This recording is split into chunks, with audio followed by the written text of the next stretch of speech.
இல்லை மீனா, அந்த மேலே வச்சு கலவரம் நடக்கும்னு நினச்சேன், ஒன்றுமே நடக்காமல் போயிடுச்சேனே. ஏங்க நல்ல விஷயம் நடக்கும்போது கலவரம் அது இதுன்ட்டு, நல்ல விஷயம் நல்லபடியாக போனால் உங்களுக்கு பொறுக்காதே, பேசாமல் வாய மூடிட்டு அமைதியாக உட்காருங்க அப்படின்னு சொல்லி மீனா சமாளிச்சிடுறாங்க. அடுத்து அந்த நல்லா உயரமாக ஹைட்டாக வந்திருக்காரு, மலையாளத்தில் பேசிக்கிட்டேவும் வர்றாரு. முத்து பக்கத்தில் வந்து நிற்கும்போது முத்து கண்டுக்கிடாமல் பேசாமல் சைலண்ட்டாகவே இருக்கார். திருப்பி முத்து காலை வந்து நல்லா ஷூ காலை வச்சு நல்லா மிதிச்சு எடுக்கிறாரு. ஆன்னு முத்து பயங்கரமாக கத்துறாங்க. ஏங்க எதுக்கு கத்துறீங்க, கொஞ்சம் அமைதியாக இருங்க அப்படின்னு சொல்லி பக்கத்தில் மீனா வந்து ஒன்றுமே தெரியாத மாதிரி இதுங்கிறாங்க. முத்து எந்திரிக்கிறாரு. எங்கே போகிறீங்க, எந்திரிச்சு உட்காருங்க அமைதி அப்படின்ட்டு திருப்பி எந்திரிச்சாலையும் உட்கார வச்சிடுறாங்க. அவர் எவ்வளோ நேரம் பொறுத்து பொறுத்து பார்க்குறாரு. பக்கத்தில் இருந்தாலும் ஃபோன் பேசிகிட்டே இருக்காரு.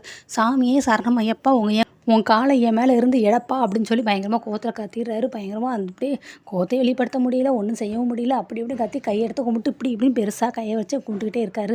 என்னங்க என்னாச்சு உடனே, ஐயோ கால் மேலே நிற்கிறீங்க, கொஞ்சம் கூட தெரியாதுண்ணா. ஐயோ சாரி, நான் பார்க்கல அப்படிங்கிறாரு. அவருமே நிஜமாவே நான் பார்க்கல, உனக்கு கோவம் வரலையா, உனக்கு ரோஷம் இல்லையா அப்படி இப்படின்னு அவர் பயங்கரமாக திட்டாரு.